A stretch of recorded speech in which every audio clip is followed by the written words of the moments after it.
तो गाइस मैं हूं अंकित और आप देख रहे हैं रेसलिंग फैंस नेटवर्क। शुरू करते हैं गाइस हम लोग अपनी बातों को सबसे पहले केला ब्रैक्सटन से। तो मैंने आपको बताया कि केला ब्रैक्सटन डब्ल्यूडब्ल्यू लीव करने वाली है एंड ये हफ्ता इनका आखिरी हफ्ता होने वाला है डब्ल्यूडब्ल्यू के अंदर। एंड जो कल आपको स्मैकडाउन देखने को मिलेगा ये आखिरी स्मैकडाउन होगा जहां पे केला ब्रैक्सटन होने वाली है, यानी कि अब इसके बाद वो डब्ल्यूडब्ल्यू को अलविदा बोलेंगी। इन्होंने इस चीज़ के ऊपर ट्वीट भी करा, यानी कि अपना आखिरी reaction as a WW employee share करा है। क्या लिखती हैं आप लोग देख सकते हो, लिखती हैं for the final time I will see you tonight on SmackDown. And emotional दिख रहे हैं यहाँ पे। इन्होंने देखो अपने टर्म्स पे छोड़ी है डब्ल्यूडब्ल्यू, लाइक डब्ल्यूडब्ल्यू ने इनको ऑफर भी करी थी, डील सुना है मैंने, एंड इन्होंने उसको थोड़ा सा नेगोशिएट भी करा। देन इन्होंने डिसाइड करा कि नहीं अभी मुझे कुछ और करना है।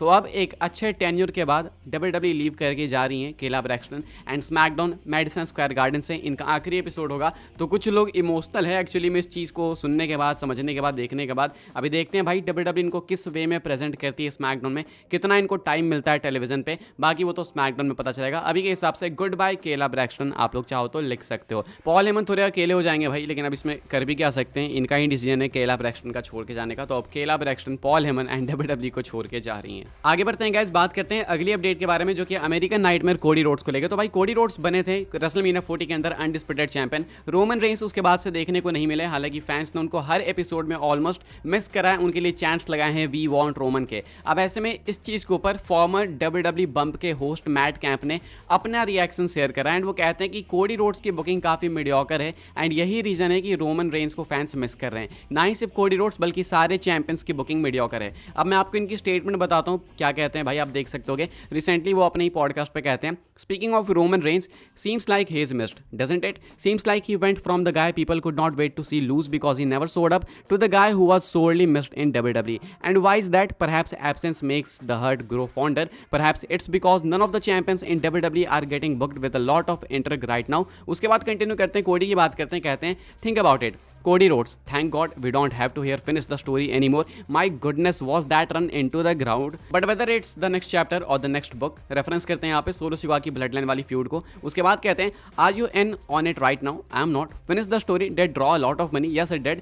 But that ended in Philadelphia. What is next? कहते हैं कि फैंस जो चैंट कर रहे हैं रोमन रेंस के लिए, वी वॉन्ट रोमन, वो इसीलिए कर रहे हैं बिकॉज वो एक्चुअली मिस कर रहे हैं। एंड मिस इसीलिए कर रहे हैं बिकॉज जो करंट चैंपियंस हैं वो ढंग से बुक नहीं किए जा रहे हैं। कहना है इनका कि रोमन रेंस एक ऐसा सुपरस्टार है जिसको लोगों ने हेट करा, लोग चाह रहे थे कि ये हारे क्योंकि ये अपीयर नहीं होता है एंड अब लोग उसको मिस कर रहे हैं इस तरीके से। इसके पीछे का रीजन है क्योंकि चैंपियंस की बुकिंग ढंग की नहीं है आपकी। कोडी रोड्स के बारे में बात करते हैं, कहते हैं कि देखो भाई सबसे अच्छी बात तो ये कि अब हमें फिनिश द स्टोरी ये सुनने को नहीं मिल रहा है। लाइक मैं पक गया था इस चीज़ को सुन सुन के, अब वो चीज़ खत्म हो गई है एंड इसी चीज़ के साथ कोडी की मैसिव बुकिंग भी खत्म हो गई है। अब कोडी की बुकिंग एक मीडियोकर बुकिंग है, कुछ इसमें खास नहीं हो रहा है। सोलो सिवा की ब्लड लाइन वाली फ्यूड को भी रेफरेंस करते हैं, उसको भी कहते हैं कि एक आम फ्यूड है, एज सच कुछ मैसिव नहीं है, इसीलिए फैंस रोमन को मिस कर रहे हैं। बेसिकली रोमन को मिस कर रहे हैं फैंस। इसके पीछे का रीजन बताते हैं मैट कैंप कि कोडी रोड्स एंड बाकी चैंपियंस की बुकिंग काफ़ी मेस्ड अप है, काफ़ी मीडियोकर है। मेरे अकॉर्डिंग डायमंड प्रिस्ट की बुकिंग सही है भाई, उनसे लोगों ने जितना एक्सपेक्ट नहीं करा तो उन्होंने बहुत अच्छा करके दिखाया।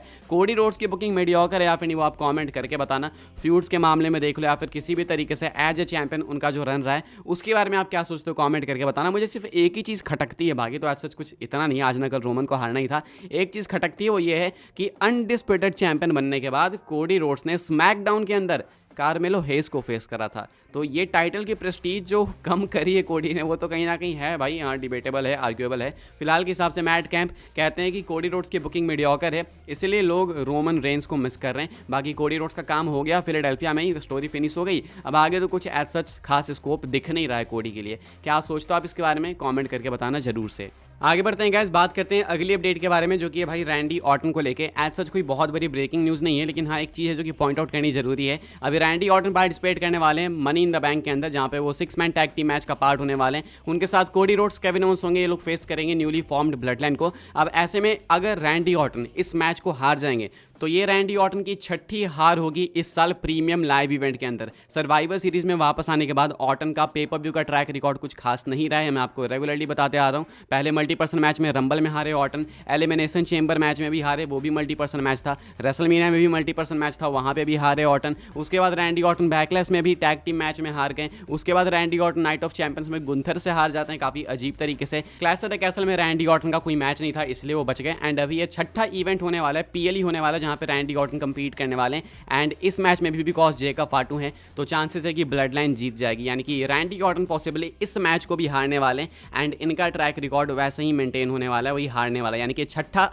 इवेंट होगा, छठा मैच होगा पीएलई के अंदर रैंडी ऑर्टन का जिसमें वो हारने वाले हैं। अब ये चीज़ एक्चुअली में कंसर्निंग है भाई, 6 में से चलो 5 तो मल्टीपर्सन मैचेस थे, एक जो वो सिंगल्स मैच में हारे वो तो चलो किसी भी तरीके से हारे, हमने देखा कि बस जबरदस्ती हराया गया उनको, बाद में रीमैच भी नहीं मिला अभी गुंथर से, लेकिन ये कंसर्निंग चीज़ है, भले ही मल्टीपर्सन मैच हो कुछ भी हो, लेकिन रैंडी ऑर्टन हार तो रहे हैं, अभी छठा मैच खैर हारे नहीं है लेकिन मोस्ट लाइकली वो हारेंगे बिकॉज जेकब फाटू आए हैं तो वो अभी हारने नहीं वाले हैं एंड लगता है कि ब्लड लाइन यहाँ पे जीतेगी, तभी सोलो सिकोआ को समरस्लैम में मौका मिलेगा टाइटल के लिए। तो अभी के हिसाब से भाई यही कुछ है पॉसिबिलिटी कि ऑर्टन फिर से एक बार पीएलई में हारने वाले हैं। आगे बढ़ते हैं गाइस, बात करते हैं हम लोग अपनी नेक्स्ट एंड फाइनल स्टोरी के बारे में। क्या स्मैकडाउन के अंदर कल होने वाले स्मैकडाउन के अंदर हमें रॉक एंड ऊसोस दोनों साथ में देखने को मिल सकते हैं। रॉक को लेके क्या बातें क्या नहीं वो सब मैं आपको सुबह बता चुका हूँ, उसके बाद फिर अभी शाम को ही बता चुका हूँ एंड साथ में हम कल भी बात कर चुके हैं इस चीज़ को, तो अच्छे से हम लोग डिस्कस कर चुके हैं रॉक के सिचुएशन को। अभी टीज निकल के सामने आया है रॉक एंड ऊसोच को लेके, तो ज़ेरो न्यूज़ ने ही टीज करा है। पहले तो ये डब्ल्यूडब्ल्यूई के एक ट्वीट को कोट करते हैं, बेसिकली डब्ल्यूडब्ल्यूई ने एक वीडियो पोस्ट करी है जहां पे इन्होंने अभी ट्वीट पे शेयर करते हुए रॉक को भी मेंशन करा है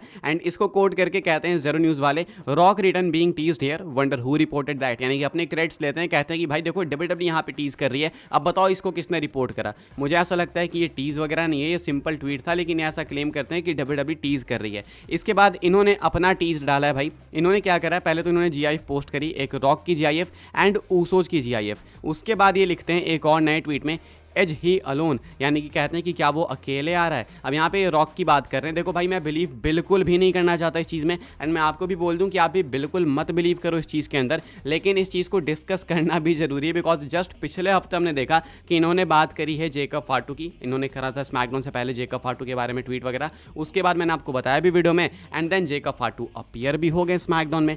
तो अभी तो सही भी ये साबित हो रहा है, लेकिन फिर भी मैं आपको बोलूँगा बिलीव मत करना इस चीज़ पे ज़्यादा, अगर आ गए तो बहुत अच्छी बातें, नहीं आए तो कुछ नहीं जाएगा अपना, लेकिन डिस्कस करना बनता है बिकॉज पिछले हफ्ते इन्होंने कहा था जेकब फाटू आएंगे, जेकब फाटू आ गए एंड अभी इस हफ्ते कह रहे हैं कि रॉक आ सकते हैं स्मैकडाउन मैडिसन स्क्वायर गार्डन में, साथ में उनके ऊसोज भी हो सकते हैं या फिर क्या पता सिर्फ जिमी ऊसो हो। अभी के हिसाब से ये टीज कर रहे हैं रॉक एंड ऊसोज को, कुछ लोग इसको देखने के बाद कह रहे हैं कि अच्छा ऐसा है क्या, तो फिर ऐसा हो सकता है कि रॉक आएगा ऊसोज को लेके, लोगों को लगेगा कि ये न्यू ब्लड लाइन से लड़ने आया है, लेकिन रॉक क्या करेगा, ऊसोज को ही पकड़ के पीट देगा। इससे क्या होगा भाई, रॉक ज्वाइन कर लेगा नई ब्लड लाइन को एंड पता चलेगा कि ये है एक्चुअल लीडर इस ब्लड लाइन का, तो ये एक एंगल हो सकता है, लेकिन पहले रॉक आए तब तो। बाकी हाँ वो जो PWN वाले हैं कोरी, वो भी बात करें रिटर्न्स वगैरह की, उनका भी कहना है कि शायद मैडिसन स्क्वायर गार्डन में रिटर्न हो सकता है, वो भी इस चीज़ के बारे में चर्चा कर रहे हैं, तो क्या पता भाई कुछ तो हो सकता है, but I am not sure and I want कि आप भी ना बिलीव करो इस चीज़ पे, हो जाती है चीज़ तो बहुत अच्छी बात है, बाकी इन्होंने टीज करा था तो मैंने आपके साथ शेयर कर दिया है। फिलहाल गाइस इस वीडियो के लिए बस ये कुछ अपडेट्स थी, आई होप आपको इन्फॉर्मेशन मिली हो, मिले तो वीडियो को लाइक करें, शेयर करें, सब्सक्राइब करें चैनल को, ताकि आने वाले टाइम के अंदर आपको और भी ऐसी डब्ल्यूडब्ल्यूई की न्यूज़, रूमर, अपडेट सब कुछ टाइम टू टाइम जानने को मिलते रहे। फॉलो कर सकते हैं आप लोग मुझे इंस्टाग्राम एंड ट्विटर पर, लिंक आपको मिल जाएगा डिस्क्रिप्शन में, ज्वाइन कर सकते हैं व्हाट्सएप चैनल को, उसके भी लिंक डिस्क्रिप्शन में। मिलते हैं अपनी नेक्स्ट ऑफर काफी इंटरेस्टिंग वीडियो में।